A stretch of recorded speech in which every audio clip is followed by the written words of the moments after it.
"Since you couldn't provide us with an heir here, take this anniversary gift," my father-in-law declared smugly. When I opened the box, divorce papers stared back at me. I looked toward my husband, he turned his face away. Then my mother-in-law introduced a 25-year-old woman as his new wife. Silently I signed.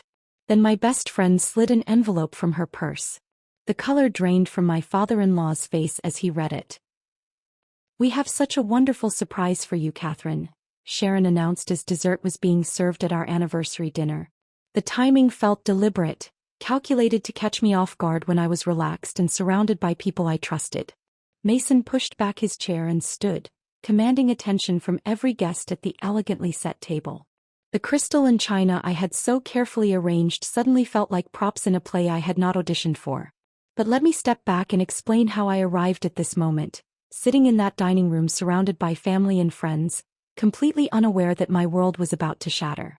The morning of our second anniversary had begun with such promise. I woke before dawn, my body buzzing with excitement that made sleep impossible. 2 years. Timothy and I had reached our second anniversary, and tonight we would celebrate with everyone who mattered to us. I slipped out of bed carefully, not wanting to wake my husband, and padded to our kitchen in bare feet. Before we continue with Catherine's story, I want to thank you for joining me in sharing these experiences that matter to so many women. If you believe that every marriage deserves honesty and respect, please consider subscribing. It helps us reach more women who need to hear these stories. Now let's see what Catherine discovered next. The house felt different in those pre-dawn hours, filled with possibility and anticipation. Sunlight had not yet begun filtering through our lace curtains, but I could see our wedding photos on the mantel in the soft glow of the street lamp outside. There we were, frozen in that perfect moment when we promised each other forever. Timothy's face radiant with joy as he slipped the ring onto my finger. My dress billowing around us like a cloud of hope and dreams. I touched my wedding ring as I started the coffee, spinning the gold band around my finger the way I always did when I needed reassurance. The metal had grown warm from my skin over the past 2 years, molding itself to fit perfectly. It felt like part of me now, as natural as breathing. Timothy appeared in the kitchen doorway just as I was plating his favorite breakfast. Blueberry pancakes with real maple syrup, turkey bacon crispy exactly the way he preferred, fresh orange juice I had squeezed by hand the night before. The kitchen smelled like contentment itself, filled with the aromas of butter and vanilla and freshly ground coffee beans. "Happy anniversary," I said softly, expecting him to cross the room and kiss me the way he had on our first anniversary. Instead, he paused in the doorway, his expression unreadable. "Yes," he replied simply. 2 years. Something in his tone made me look up from the pancakes, but he had already turned his attention to the morning newspaper. The familiar rustle of pages filled the space between us, creating a barrier I could not understand. Timothy had always been quiet in the mornings, but this silence felt different. Heavier. More deliberate. I dismissed my uneasiness as anniversary nerves. Men handled celebrations differently than women, I reasoned. Where I felt excitement bubbling up like champagne, he probably felt the weight of expectation, the pressure to make the evening perfect for our families. The afternoon found me at Mason and Sharon's house, transforming their formal dining room into the perfect setting for our celebration. Sharon directed my efforts with her usual mixture of criticism disguised as helpful suggestions, but there was something different about her energy today. She practically vibrated with excitement as we arranged flowers and polished silverware. "You seem particularly happy today," I observed, carefully placing roses in the crystal vase that had been her wedding gift to us. "Oh, Catherine," Sharon replied, and her smile was broader than I had ever seen it. "Tonight is going to be such a special evening. Such a relief, really. We have been anticipating this moment for quite some time." Mason nodded from his leather armchair where he observed our preparations with the satisfaction of a general surveying his troops before battle. 2 years provides adequate time for evaluation," he said, his voice carrying that authoritative tone he used when making pronouncements about family matters. "Tonight we celebrate making necessary decisions." Their words felt warm and inclusive, as if they were finally welcoming me fully into their family circle. I had worked so desperately for this acceptance, enduring countless family dinners where subtle criticisms were delivered with surgical precision. Every holiday gathering where I smiled through pointed questions about grandchildren. Every social event where I felt like I was auditioning for a role I believed I had already earned through marriage. The dining room transformed under our combined efforts, becoming a showcase worthy of the celebration I imagined we were creating. Fresh flowers filled every surface with the scent of roses and baby's breath. Crystal glasses caught the afternoon light and sent tiny rainbows dancing across the pristine white tablecloth. The good china, each piece worth more than most families spent on monthly groceries, gleamed under the chandelier I had spent an hour cleaning to perfection. As guests began arriving that evening, I felt that familiar surge of pride that came with successful entertaining. Our friends and extended family filled the house with laughter and conversation, their voices mixing with the classical music I had selected for background ambience. Everything was proceeding exactly according to plan. Yet as the evening progressed, I began noticing subtle undercurrents I could not quite identify. Guests offered congratulations that felt somehow hollow, their embraces lasting a moment too long as if they were saying goodbye rather than celebrating. Conversations quieted when I approached, and meaningful glances were exchanged when people thought I was not observing. My Aunt Patricia pulled me aside during cocktails, her weathered hands clasping mine with unusual intensity. "Catherine dear, are you feeling well? You look rather pale this evening." "Just excited," I replied, though her question made me suddenly self-conscious. "Anniversary nerves, I suppose." She studied my face with the penetrating gaze she had perfected during her years as a high school principal. "If you ever need anything, Catherine, anything at all, you know you can call me." Her words carried an undertone I could not decipher, as if she were offering help for problems I did not know I had. Before I could ask what she meant, Timothy appeared at my elbow with a forced smile and guided me away to greet other guests. Throughout the cocktail hour, Timothy maintained careful physical distance from me, avoiding the casual touches and shared glances that typically characterized our public interactions. When guests asked about our marriage or future plans, he provided vague responses and quickly redirected conversations to safer topics. His behavior reminded me of someone steeling himself for an unpleasant but necessary task. Dinner proceeded with all the formal elegance Sharon had insisted upon. Course after carefully planned course appeared before our guests, each dish selected to demonstrate sophisticated taste and attention to detail. The conversation flowed as smoothly as the wine, touching on safe topics of weather and community news while carefully avoiding anything too personal or controversial. I should have been enjoying myself, basking in the successful execution of weeks of careful planning. Instead, I found myself studying faces around the table, searching for clues about the strange undercurrents I sensed but could not identify. Everyone seemed to be performing rather than celebrating, as if they were all following a script I had never seen. As dessert was being served, Sharon rose from her seat with the air of someone about to make an important announcement. The chocolate mousse I had specifically requested from the caterer sat untouched before me as my stomach clenched with sudden apprehension. "We have such a wonderful surprise for you, Catherine," she said, and I realized that whatever was about to happen had been carefully orchestrated for this exact moment. The timing, the setting, the audience of people I loved and trusted most in the world. All of it designed to maximize the impact of whatever surprise awaited me. Mason pushed back his chair and commanded attention from every guest at the table. In that moment, surrounded by crystal and china and flowers I had arranged with such care, I finally understood that I was not the host of this celebration. I was its target. The applause died down as Mason settled back into his chair, but the tension in the room remained thick as fog. I forced a smile, my hands trembling slightly as I reached for my water glass. Something fundamental had shifted during his speech, though I could not yet identify what it was. The faces around our dining table wore expressions I could not decipher, anticipation mixed with something that looked uncomfortably like pity. But this moment of unease was not my first warning that something was wrong with my marriage. The signs had been accumulating for weeks, like hairline cracks in a foundation that I had chosen to ignore rather than examine. 3 weeks earlier, I had been organizing our paperwork for tax season when I discovered the first piece of evidence that my perfect marriage was built on lies. Buried beneath insurance documents and utility bills, I found a cell phone statement that did not belong to our family plan. The letterhead was familiar, our wireless company, but the account number was wrong. My hands shook as I studied the itemized charges. Hundreds of text messages and phone calls to a number I had never seen before. The dates and times told a story that made my stomach clench with growing dread.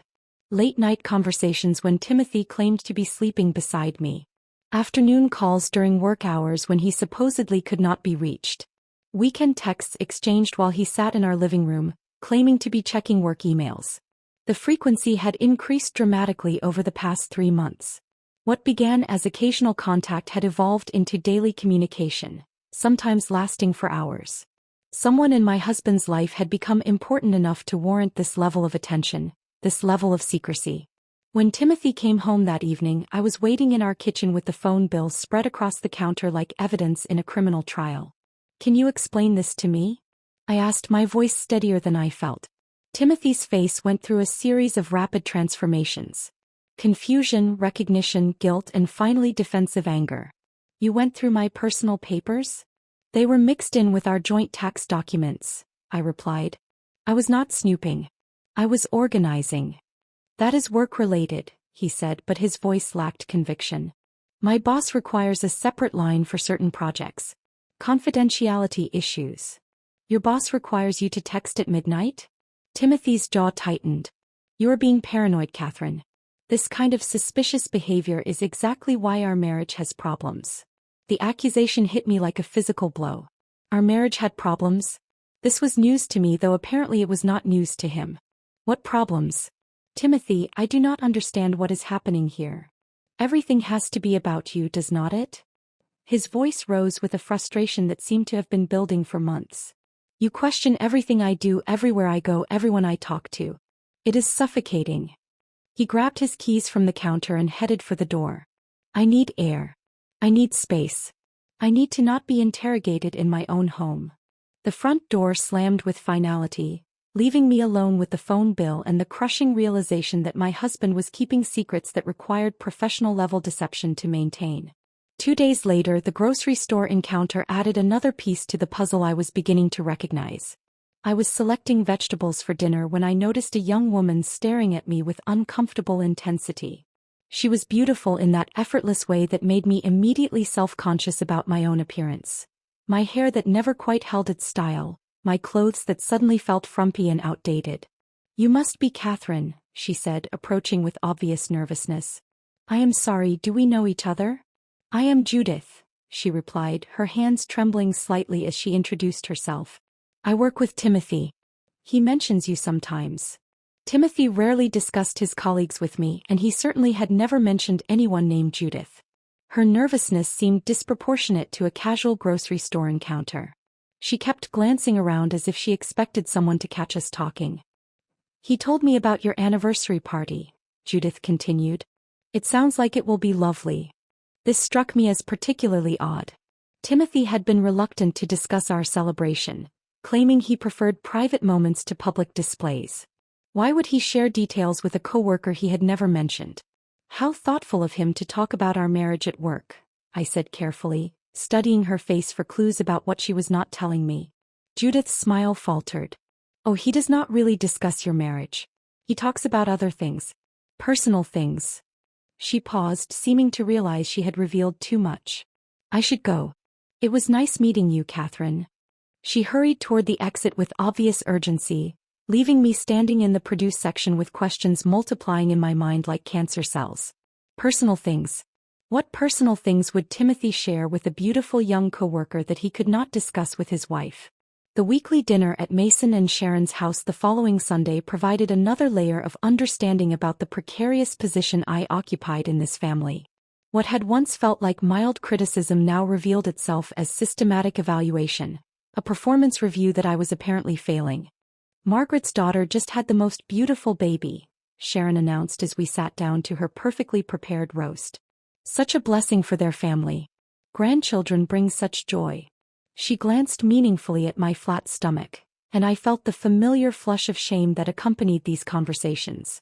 "The Johnsons are expecting their second grandchild," Sharon continued relentlessly. "And the Pattersons just welcomed their third. It seems like everyone our age is enjoying the fruits of successful marriages." Mason joined the assault with surgical precision. Successful marriages typically produce children within the first year. It demonstrates compatibility, shared values, biological fitness. I tried to redirect the conversation to safer topics, but Sharon persisted with observations about family legacy and the importance of continuing bloodlines. Her words were carefully chosen to wound while maintaining plausible deniability. This was not outright cruelty. This was strategic demoralization. Timothy sat through these exchanges in complete silence, neither defending me nor redirecting the conversation away from my apparent failures. His passive participation in my humiliation was perhaps more devastating than his parents' active cruelty. I excused myself to the bathroom, where I pressed my back against the door and cried silently while their voices continued in the dining room.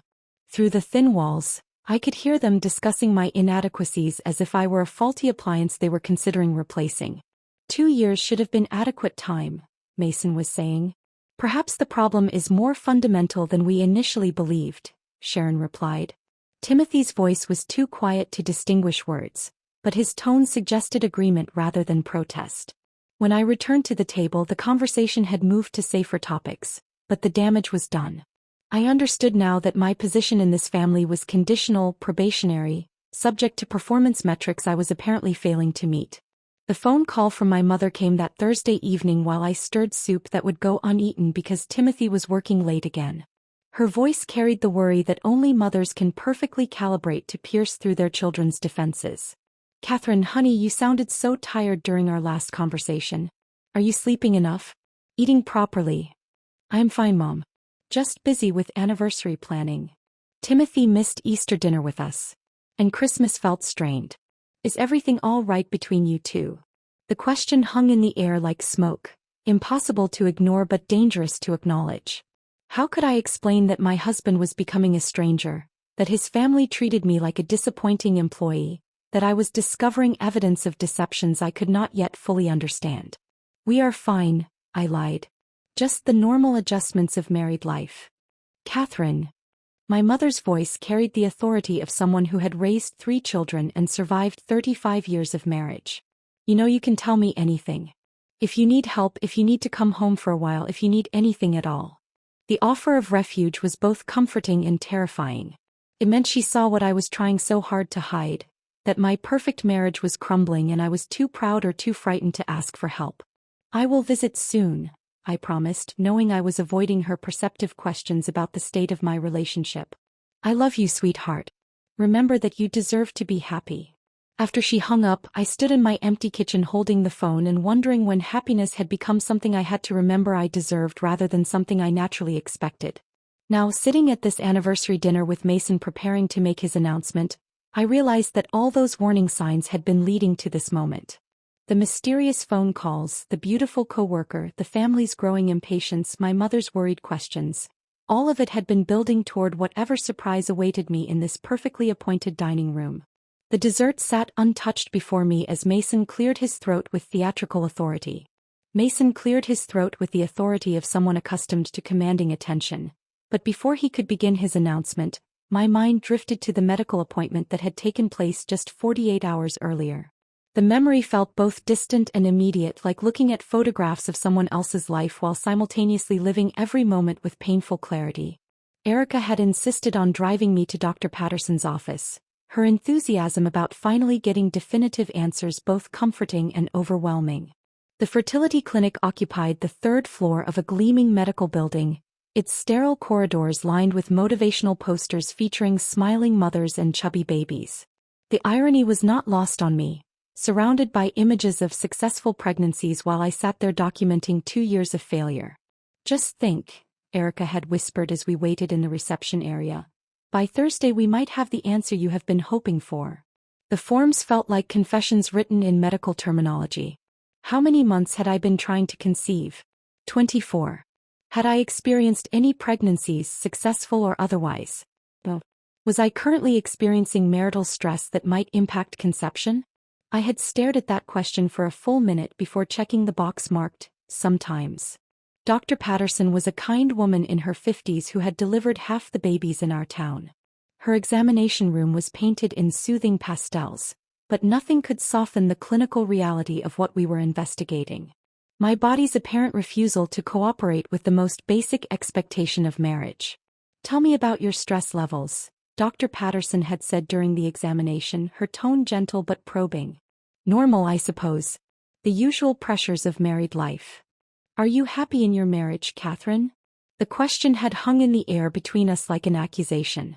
Erica squeezed my hand from her chair beside the examination table, and I realized that my hesitation before answering had revealed more than any words could have. Yes, I had finally replied, but even I could hear the uncertainty in my voice. The blood draw felt like my last hope being extracted through a needle.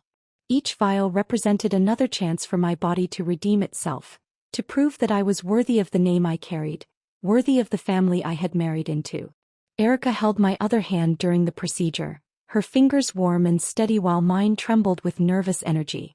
The results will be ready by Wednesday, Dr. Patterson had said. We will call with the findings. Now, sitting at our anniversary dinner, I wondered if those test results might arrive in time to change whatever announcement Mason was preparing to make. Perhaps positive news could salvage a marriage that felt increasingly precarious with each passing day. The confrontation with Timothy 3 nights after the medical appointment had shattered what remained of my illusions about our relationship.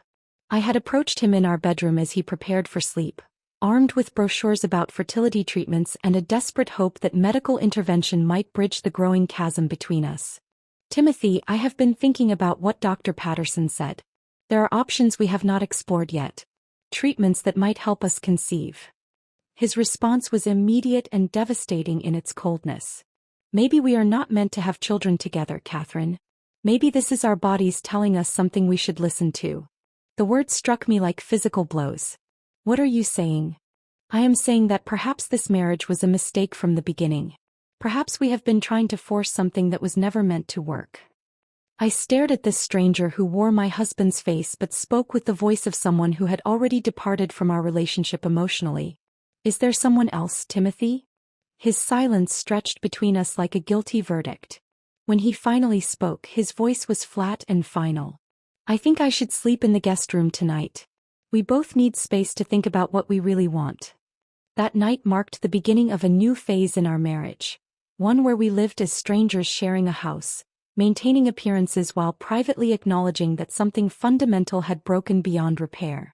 The discovery of Mason and Sharon's true feelings about me came during a routine family gathering the following Sunday. I had volunteered to help Sharon serve dessert, a gesture that had once felt like daughterly devotion but now felt more like desperate performance art. The pantry where Sharon stored her good serving dishes was located just off the dining room, separated by a thin wall that did nothing to muffle conversations. I was reaching for the crystal cake plates when I heard my name spoken with undisguised contempt. Catherine has proven herself incapable of fulfilling the most basic requirement of marriage, Sharon was saying to Mason. 2 years without even a miscarriage to show for it. At her age, if it was going to happen naturally, it would have happened by now. The girl is defective, Mason replied with the casual cruelty of someone discussing faulty merchandise. Timothy deserves better. A wife who can actually produce children instead of making excuses. My hands froze on the serving dishes as their conversation continued with increasing viciousness. They discussed my appearance, my personality, my worthiness as a family member with the detached analysis of judges delivering a verdict. Each word carved away another piece of my self-worth, leaving me hollow and shaking in the small, dark space. We need to find Timothy a more suitable wife, Sharon concluded. Someone younger, proven fertile from a better family background. When I finally emerged from the pantry with the serving dishes, my hands were trembling so violently that the crystal rattled like wind chimes. Sharon looked up from her position at the dining room table where she had been arranging napkins with military precision. Catherine, do you look pale? Are you feeling well? The concern in her voice felt like mockery after what I had just overheard. These people who smiled at me across family dinner tables were actively plotting the destruction of my marriage. The family I had tried so desperately to please had already decided I was unworthy of their acceptance. Despite this growing evidence of betrayal and rejection, I threw myself into planning our anniversary celebration with manic determination. The party became my last desperate attempt to prove my worth, to demonstrate that I was valuable enough to keep despite my apparent biological failures. I spent hours selecting flowers that would photograph beautifully, choosing a menu that would impress even Sharon's critical standards, crafting invitations that struck the perfect balance between elegant and warm. Each decision felt weighted with significance, as if the success of the party might somehow save a marriage that was clearly beyond salvaging. The irony was suffocating. I was planning a celebration of a relationship that had become a source of daily humiliation. I was investing time, money, and emotional energy into commemorating a union that the other parties involved apparently considered a failure. Yet I clung to the ritual of celebration as if it were a life raft in an ocean of uncertainty. Every detail I arranged felt like evidence in my favor, proof that I was worthy of love despite my inability to conceive. The expensive linens, the carefully chosen wine, the perfectly coordinated color scheme, all of it was testimony to my value as a wife and family member. But even as I wrote checks and made final arrangements, I knew I was planning my own wake. The anniversary party had become less about celebrating our marriage and more about saying goodbye to the life I had thought we were building together. Now, as Mason prepared to deliver whatever announcement he had planned for this moment, I realized that all my careful preparations had been for this. Not a celebration, but a carefully orchestrated ending that I had unknowingly helped to stage. The dessert sat untouched before me as the weight of expectations I could never meet pressed down like a crushing stone. Mason's throat clearing seemed to echo longer than it should have, and in that stretched moment, I became acutely aware of how this entire day had felt like a performance where everyone except me had received the script in advance. The morning had begun with Mason arriving at our house earlier than expected, his arms laden with flowers and wine that I had not requested for the evening's celebration. His greeting was effusive in a way that felt completely unnatural, his embrace lasting several beats too long while his eyes held mine with an intensity that made my skin crawl. "Catherine, my dear daughter-in-law," he had said, the endearment rolling off his tongue with theatrical precision. "Tonight will be such a special evening. Such a memorable evening. I hope you are prepared for how special it will be." The repetition of "special" felt like a warning disguised as enthusiasm. Sharon had been equally strange, practically vibrating with anticipation as she fluttered around our kitchen, rearranging items that did not need rearranging and offering suggestions for improvements that were really commands wrapped in false politeness. "You should wear your blue dress tonight, Catherine. The one with the high neckline. Very appropriate for the occasion." When had my mother-in-law ever cared about my clothing choices? When had she ever offered fashion advice that did not come barbed with criticism? Yet here she was, treating me with a solicitousness that felt more ominous than her usual cold disapproval. Timothy had been avoiding me all day, claiming nervousness about hosting family members, but his demeanor suggested guilt rather than social anxiety. He moved through our house like a man preparing for an execution, checking his watch repeatedly and starting every time the phone rang. When I tried to engage him in conversation about last-minute party details, his responses were monosyllabic and distracted. "Did you confirm the wine delivery?" I had asked while arranging flowers in our living room. "Yes." "What about the extra chairs from your parents' house?" "Handled." "Timothy, are you feeling well? You seem tense." He had looked at me then with an expression I could not decipher. Pain perhaps. Or regret. "I am fine, Catherine. Just want everything to go smoothly tonight." But nothing about his behavior suggested he wanted the evening to go smoothly. Everything about his behavior suggested he was dreading whatever was about to unfold. Erica's arrival provided the first genuine moment of warmth I had experienced all day. She swept into our house with her characteristic energy, but even she seemed different tonight. Her excitement was palpable, almost manic, and she clutched her purse with protective intensity. "Catherine," she exclaimed, embracing me with fierce affection. "I can barely contain myself. This is going to be the best anniversary party ever." I pulled back to study her face, noting the bright flush in her cheeks and the way her eyes sparkled with barely contained secrets. "Erica, you look like you are about to burst. What has gotten into you? I told you I have the perfect gift for you. The timing is going to be absolutely perfect. Life-changing, Catherine. This gift is going to change everything." She kept touching her purse as she spoke, her fingers tracing the outline of what I assumed was an envelope. The gesture was both protective and reverent, as if she were carrying something precious and fragile. "You are making me nervous with all this mystery," I said, but her enthusiasm was infectious. For the first time all day I felt a flutter of genuine hope. Perhaps whatever surprise Erica had planned would counterbalance the strange tension that had been building since morning. "Trust me," she whispered, squeezing my hands. "When the moment is right, when it will have maximum impact, I will give you something that will make everyone in this room understand just how special you are." Her presence anchored me in a way that nothing else had that day. While Timothy's family made me feel like an outsider performing for their approval, Erica made me feel seen and valued for who I was rather than what I could provide. As guests began arriving, the social dynamics of the party felt immediately wrong in ways I could not articulate. Extended family members and old friends filtered through our front door with congratulations that rang hollow and embraces that felt more like condolences than celebrations. My cousin Michael, usually boisterous at family gatherings, seemed subdued and kept avoiding eye contact when he spoke to me. "Congratulations, Catherine. I hope tonight brings you everything you deserve." Everything I deserved? Why did that sound less like a blessing and more like a threat? Mrs. Henderson from down the street, normally full of cheerful chatter about neighborhood gossip, offered unusually elaborate compliments that sounded rehearsed. "Catherine dear, you look absolutely radiant tonight. So brave, so dignified. I have always admired your strength." Brave? Dignified? These were not words typically associated with anniversary celebrations. These were words reserved for people facing adversity with grace. Throughout the cocktail hour, I caught glimpses of meaningful exchanges between guests when they thought I was not observing. Raised eyebrows, subtle nods, whispered conversations that ceased abruptly when I approached. The social fabric of the party felt charged with information that everyone possessed except me. My Aunt Patricia cornered me near the fireplace, her weathered hands grasping mine with unusual urgency. "Catherine, sweetheart, you look terribly pale. Are you feeling well? Have you been eating enough?" "I am fine, Aunt Patricia.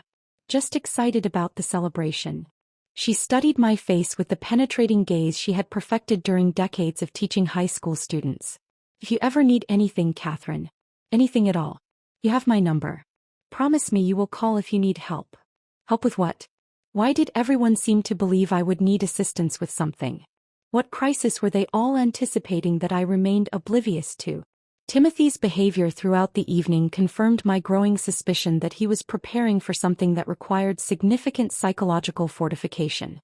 He drank more heavily than I had ever seen him drink at a family gathering, his usual one glass of wine replaced by multiple trips to the bar cart. He maintained careful physical distance from me, avoiding the casual touches and shared glances that normally characterized our public interactions.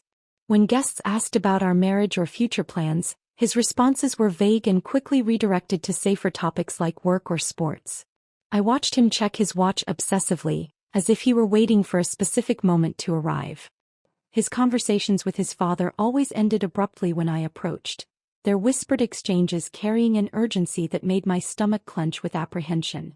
"Timothy," I whispered during a brief moment when we found ourselves alone in the kitchen. "What is wrong with you tonight? You are acting like you are attending a funeral rather than our anniversary party." He looked at me with eyes that seemed to hold apologies for crimes not yet committed. "Catherine, I just want you to know that none of this was personal. None of this was because you are not a good person. None of what was not personal. Timothy, you are scaring me." But before he could respond, Sharon appeared in the doorway with the announcement that dinner was ready to be served. Now, as Mason prepared to make whatever announcement had been planned for this moment, I realized that every strange interaction, every meaningful glance, every whispered conversation had been leading to this. The dessert sat untouched before me as the weight of impending revelation pressed down like a gathering storm about to break. The storm that had been building all evening finally broke with Mason's next words. "Ladies and gentlemen, family and friends," he began, his voice carrying the practiced authority of someone delivering a verdict that had already been decided. "We have gathered tonight not just to mark Catherine and Timothy's second anniversary, but to address some very important family matters." A chill ran down my spine as the room fell completely silent. Even the soft classical music that had been playing in the background seemed to fade away, leaving only the sound of my own heartbeat thundering in my ears. Mason reached into his jacket pocket with theatrical precision, producing an envelope that looked official and ominous in the candlelight. He held it high enough for everyone to see, like a prosecutor presenting evidence to a jury. "Marriage," he continued, his gaze settling on me with uncomfortable intensity, is an institution with specific purposes. When those purposes are not fulfilled after a reasonable period of time, difficult decisions must be made for the good of all involved parties. My mouth went dry. The dessert fork trembled in my hand as I set it down on the china plate with a soft clink that seemed to echo through the silent room.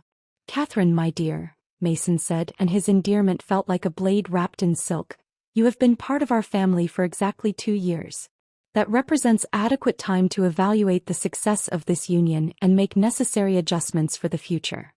Timothy stood frozen beside his father's chair, his face pale as parchment, his eyes fixed on some invisible point beyond my shoulder.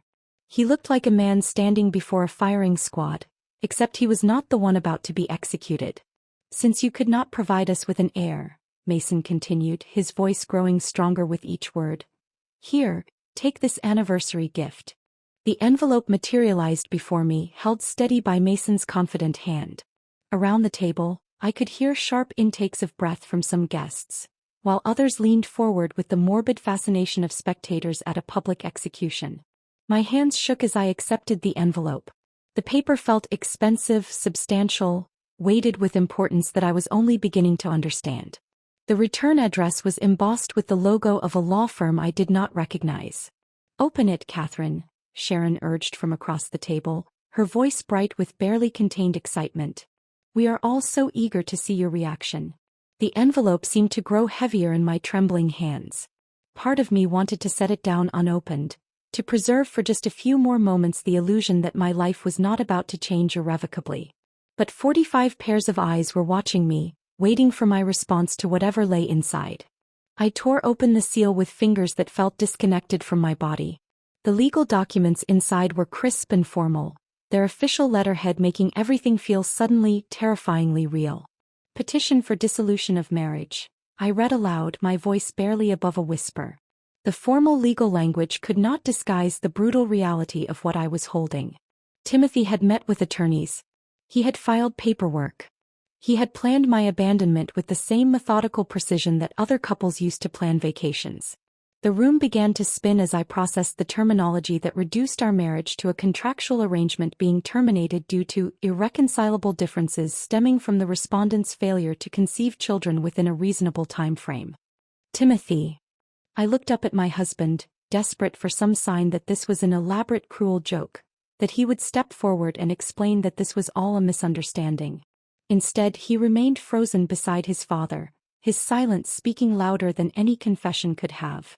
The man I had shared a bed with for 2 years, the man whose breakfast I had prepared that very morning, could not even meet my eyes as I held the legal documentation of his betrayal.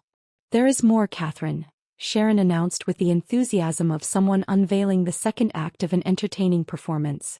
"We would like you to meet someone very special." A young woman stepped forward from where she had been standing near the dining room doorway.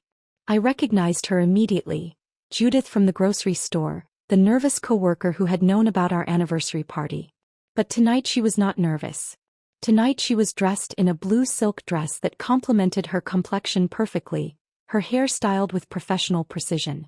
"Catherine," Sharon continued with barely concealed glee, "I would like you to meet Judith, Timothy's fiancée.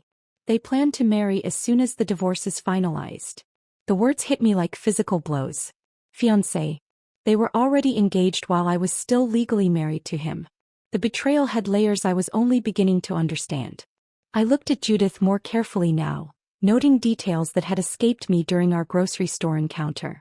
She was wearing earrings that looked familiar, delicate pearl drops that I suddenly recognized as belonging to Timothy's grandmother. Family heirlooms that had been promised to me were already adorning my replacement. "We wanted you to meet her properly," Mason explained with the tone of someone conducting a business transaction, "so there would be no confusion about the arrangements moving forward. Judith comes from an excellent family, and she has already proven her ability to conceive." Proven her ability to conceive. The words echoed in my mind as I stared at this young woman who was apparently superior to me in the only way that mattered to this family. She was not just Timothy's mistress. She was his upgrade, carefully selected and evaluated for her reproductive potential. "The papers just need your signature, Catherine," Timothy finally spoke, his voice hoarse and strained. "I have already signed them. We can make this easy for everyone." Easy for everyone. As if there was an easy way to have your marriage dissolved in front of an audience of family and friends.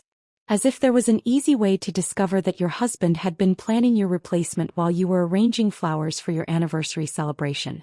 I looked down at the divorce papers again, at the line marked with a yellow sticky note where my signature was required.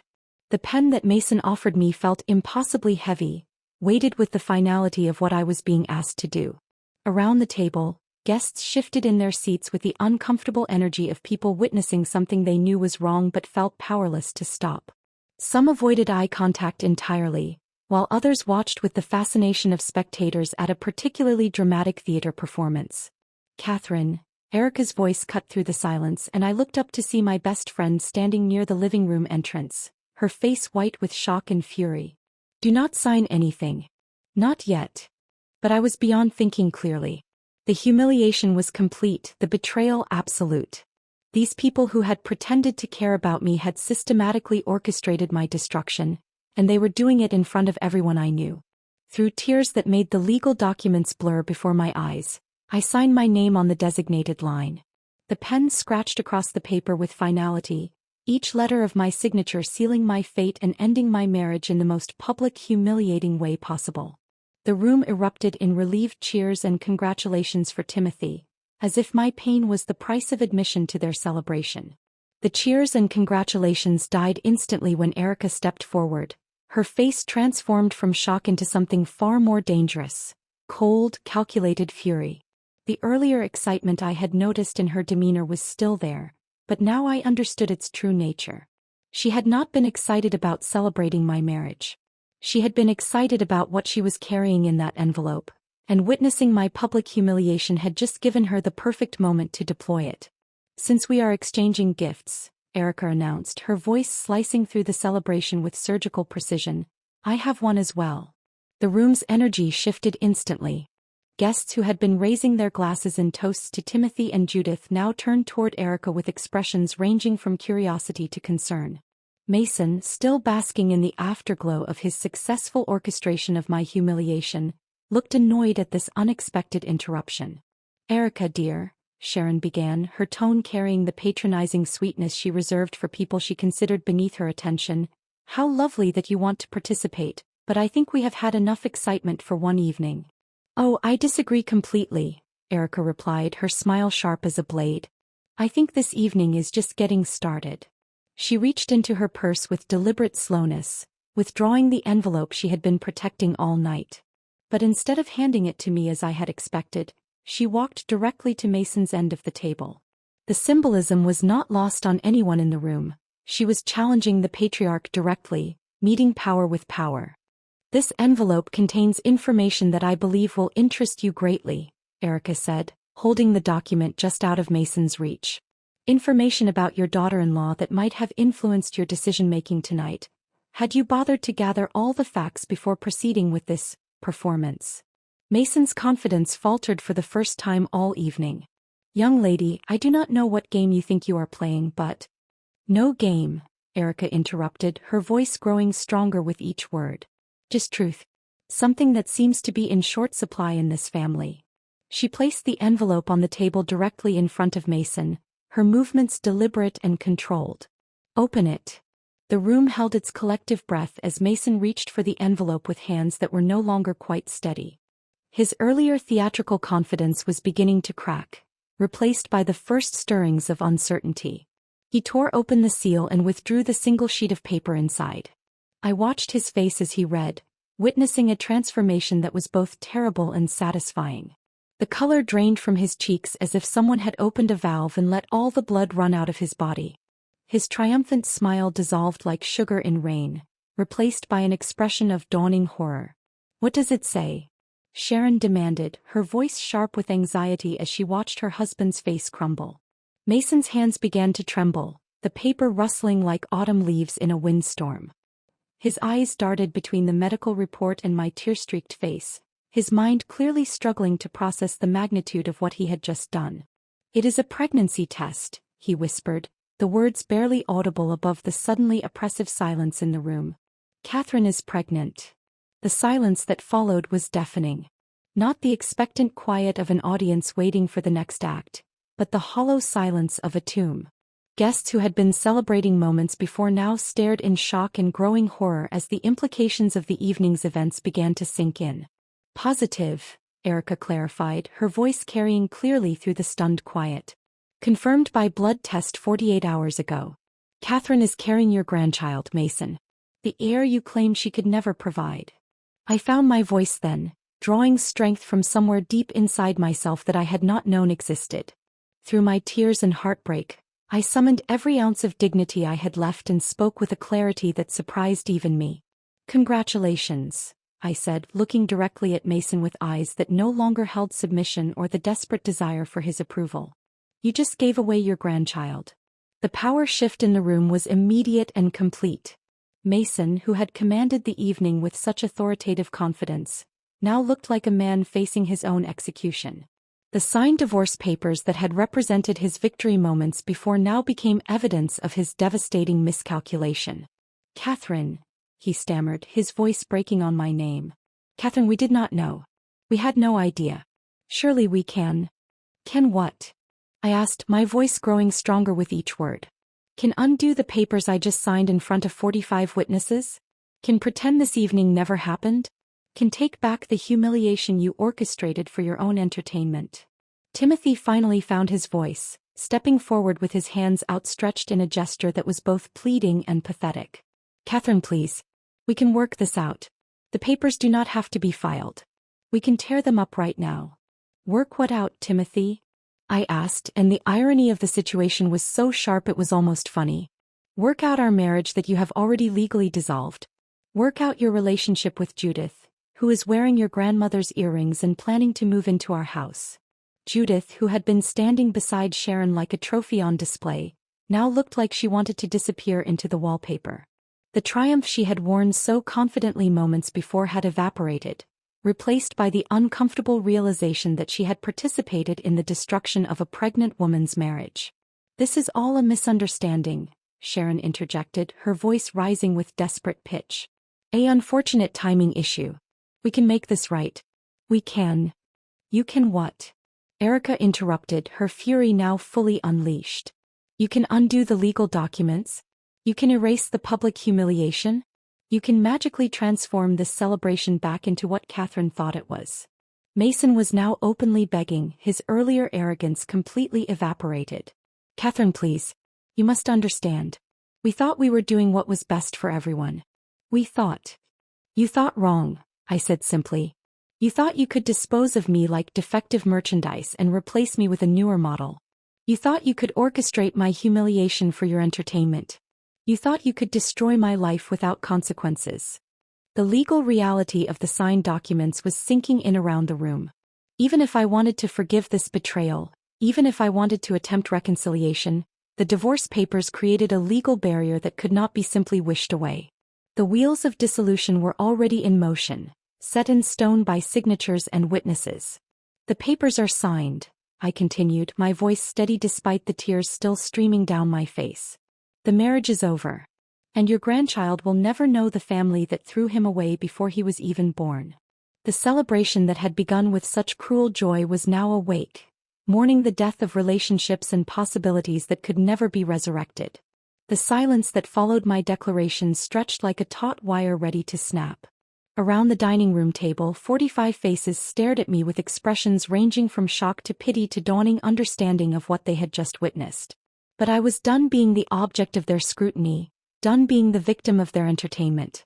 Erica appeared at my side as if summoned by some invisible signal, her arms sliding through mine with protective determination. Come on, she whispered, her voice gentle but firm. We are leaving. Catherine, please, Timothy called out as I pushed back my chair, the legs scraping against the hardwood floor with a sound that seemed to echo through the sudden chaos. We can fix this. We can make this right. I turned to look at him one last time, this man who had shared my bed and my dreams and my morning coffee ritual. His face was pale with panic, his hands reaching toward me in a gesture that was 2 years too late. Fix what, Timothy? I asked, my voice steady despite the tears that continued to flow. Fix the legal documents I signed in front of everyone we know? Fix the humiliation you orchestrated? Fix the fact that you replaced me before you even divorced me? He had no answer for that. None of them did.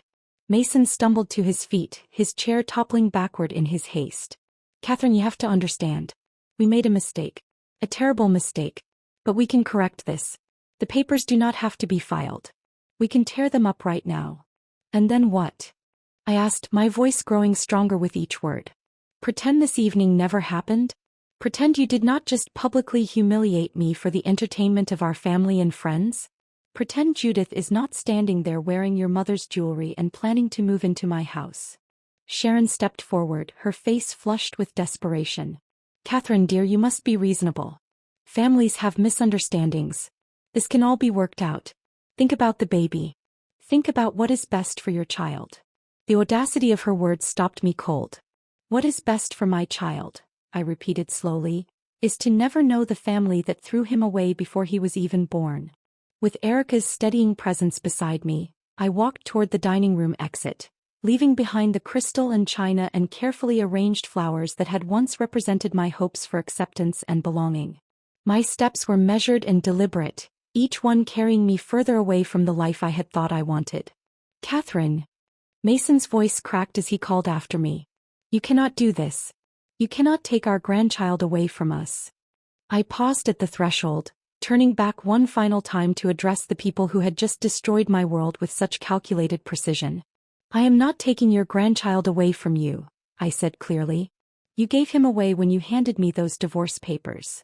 The arguing voices and desperate pleading followed us through the front hallway, but they grew fainter with each step we took toward the door. Guests who had come expecting to celebrate an anniversary now found themselves witnesses to the complete implosion of a family, and I could hear their uncomfortable murmurs mixing with the increasingly frantic protests from Timothy and his parents. The cool night air hit my face like a blessing as Erica and I stepped onto the front porch. After the suffocating atmosphere of betrayal and cruelty inside Mason and Sharon's house, the October evening felt clean and purifying. I breathed deeply, filling my lungs with air that did not carry the weight of disappointment and judgment. Do not look back, Erica whispered as she guided me toward her car parked at the curb. Do not give them the satisfaction of seeing you hesitate. I kept my eyes fixed forward, focused on the red taillights of cars lining the street, on the porch lights of neighboring houses where other families were probably enjoying normal Tuesday evenings without drama or betrayal or public humiliation. With each step away from that house, I felt something lifting from my shoulders. A weight I had carried for so long that I had forgotten what it felt like to walk without it. Behind us, the front door opened and Timothy's voice carried across the yard. Catherine, please, do not do this. But I was already climbing into Erica's passenger seat, already closing the door on that chapter of my life with a firm click that felt more final than any divorce papers could. Erica started the engine and pulled away from the curb with careful precision, her driving unusually slow and deliberate. In the safety of her car, surrounded by the familiar scent of her vanilla perfume and the soft jazz music playing on her radio, I finally allowed myself to completely fall apart. The sobs came from somewhere deep inside me, the kind of crying that involves your entire body and leaves you gasping for breath between waves of grief. 2 years of marriage, 2 years of trying to earn approval that was never going to come, 2 years of believing I was building something permanent with someone who was secretly planning my replacement. Let it out, Erica said softly, reaching across to squeeze my hand while keeping her eyes on the road. Let it all out. You have been holding this in for months. He was right. I had been carrying the weight of a failing marriage, absorbing the criticism and disappointment of Timothy's family, making excuses for behavior that should have been inexcusable. The relief of finally releasing all that suppressed pain was almost as overwhelming as the pain itself. I cannot believe they did that to you, Erica said, her voice shaking with fury. I cannot believe they planned that whole performance. It was cruel beyond anything I could have imagined. Through my tears I managed to speak. You saved me, Erica. If you had not been there with those test results, if you had not stood up to them, you would have found another way, she replied firmly. You are stronger than they ever gave you credit for. Stronger than you gave yourself credit for. As we drove through our quiet suburban neighborhood, past houses where lights glowed warmly in kitchen windows and families were probably settling in for normal evenings together, I began to feel something unexpected stirring alongside my grief. It was relief, pure and simple. The marriage that had been slowly suffocating me was over. The constant pressure to earn approval from people who would never accept me was finished. The pretense that we were building something beautiful together could finally be abandoned. "Where do you want to go?" Erica asked as we approached the intersection that would take us either to my house or hers. "Home," I said without hesitation. "I want to go home." The house that Timothy and I had shared looked different as Erica pulled into the driveway. The porch light I had left burning cast familiar shadows across the front yard, but something fundamental had shifted. This was no longer the home I shared with my husband. This was simply my house, the place where I would raise my child and build whatever came next. Erica helped me carry my overnight bag into the house, her presence filling the silence that had once felt oppressive but now seemed peaceful. As I moved through rooms that contained 2 years of shared memories with Timothy, I realized that the house no longer felt like a shrine to a failed marriage. It felt like the beginning of something entirely new. "I should call my mother," I said, settling onto the couch where Timothy and I had once watched television together in the evenings. The familiar furniture looked different now, transformed by the knowledge that I would be the only adult making decisions about what happened within these walls. Erica nodded, squeezing my shoulder before heading to the kitchen. "I will make us some tea while you talk to her. Take your time." Despite the late hour, my mother answered on the second ring, her voice immediately alert with maternal concern. "Catherine, sweetheart, it is nearly midnight. Is everything all right?" The question opened a floodgate of words that I had not realized were waiting to pour out.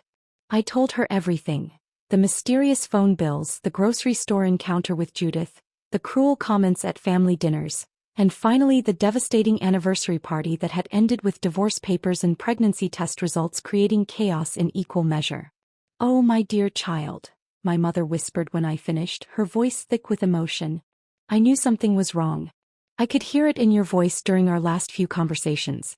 But I never imagined they would treat you with such calculated cruelty." Her validation of my experience felt like medicine for wounds I had not known how to treat.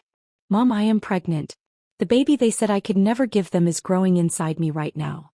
The joy in her voice was immediate and uncomplicated. "Catherine, that is wonderful news. You are going to be a magnificent mother. That child is so lucky to have you." Her enthusiasm stood in stark contrast to the conditional acceptance I had grown accustomed to from Timothy's family. My mother's love for her future grandchild required no performance metrics or biological proof of worthiness. It simply existed, pure and unconditional. "I want to come stay with you for a while," she continued. "Help you get settled, prepare for the baby. You should not have to go through this alone." For the first time in months, I felt genuinely excited about the future. "I would love that, Mom. I really would." The months that followed my mother's arrival were unlike anything I had experienced during my marriage. Freed from the constant stress of trying to earn approval that would never come, my body responded to pregnancy with remarkable resilience. Dr. Patterson commented during each appointment about how much healthier and more relaxed I appeared. "Whatever changes you have made in your life," she said during my 5-month checkup, "they are working beautifully. Your blood pressure is perfect, your weight gain is exactly on track, and honestly, you just look radiant." The pregnancy became a celebration rather than a source of anxiety. Erica organized a baby shower that filled my living room with genuine friends who offered support without conditions. My mother painted the nursery in soft yellow and green, creating a sanctuary that felt warm and welcoming rather than pressured by expectations of producing the next generation of a particular bloodline. When Timothy attempted to contact me through various channels during those months, my lawyer made it clear that the divorce proceedings would continue as planned and that he had no legal claim to involvement in my pregnancy. The signed papers from that devastating evening had created an ironclad barrier that protected both me and my child from further interference. Labor began on a Tuesday morning in late spring, nearly 8 months after the anniversary party that had changed everything. Erica and my mother flanked my hospital bed, offering encouragement and support through each contraction. The delivery room filled with love and anticipation, but it was love freely given rather than love conditional on performance or biological success. When my son finally arrived, healthy, beautiful, and perfect, I felt a completeness that had never existed during my marriage. Holding him for the first time, I understood that this was what unconditional love felt like. Not the desperate scrambling for approval that had characterized my relationship with Timothy's family, but simple, pure acceptance of another human being exactly as they were. "He is gorgeous," Erica whispered, tears streaming down her face as she looked at the baby I had named David Erica Miller. "Absolutely perfect." The middle name honored the friendship that had saved me during my darkest hour, ensuring that my son would always carry a reminder of what true loyalty looked like. David would grow up knowing that the most important relationships in life were chosen rather than assigned by biology or marriage certificates. The hospital room filled with flowers and gifts from people who celebrated his arrival without reservation. My mother's church friends, Erica's co-workers, neighbors who had watched my marriage crumble and wanted to support my new beginning. None of them questioned his worth based on bloodlines or family heritage. They simply welcomed a new life into the world with joy. Timothy and his family made no attempt to contact me after David's birth, apparently understanding that the bridge between us had been permanently burned. The legal documents that had once represented my humiliation now served as protection, ensuring that my son would never be subjected to the conditional love and constant evaluation that had made my own life with them so miserable. As David grew from infant to toddler, our small house became a sanctuary of laughter and chaos and unconditional acceptance. Erica served as his honorary aunt, spoiling him with attention and gifts while helping me navigate the challenges of single motherhood. My mother extended her visit indefinitely, claiming she had never been happier than when she was helping raise her grandson. The three women who had once been excluded from Timothy's family vision of the future created something infinitely more valuable. A chosen family built on love rather than obligation, support rather than judgment, acceptance rather than performance metrics. Now years later, I sit in my backyard garden watching David chase butterflies with the fearless enthusiasm of a 4-year-old who has never known rejection.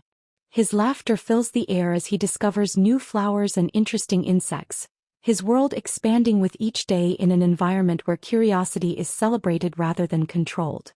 The pain of betrayal has faded into something unexpected: gratitude. Timothy and his family's cruelty had inadvertently given me the greatest gift possible. They had forced me to discover my own strength, to build a support system based on genuine care rather than biological obligation, to raise my child without the toxic pressures that had nearly destroyed my own sense of worth. David knows nothing of the grandparents who rejected him before birth. He knows only the love of his mother, his chosen grandmother who reads him stories every night, and his honorary aunt who brings him new books and toys with delightful regularity. His foundation is built on acceptance rather than conditions, celebration rather than evaluation. The revenge I achieved was not calculated or vindictive. It was simply the natural consequence of living well, of choosing love over obligation, of raising a child who would never question his worth based on other people's approval. Timothy's family had wanted an heir to carry on their legacy. Instead, they had created the beginning of mine.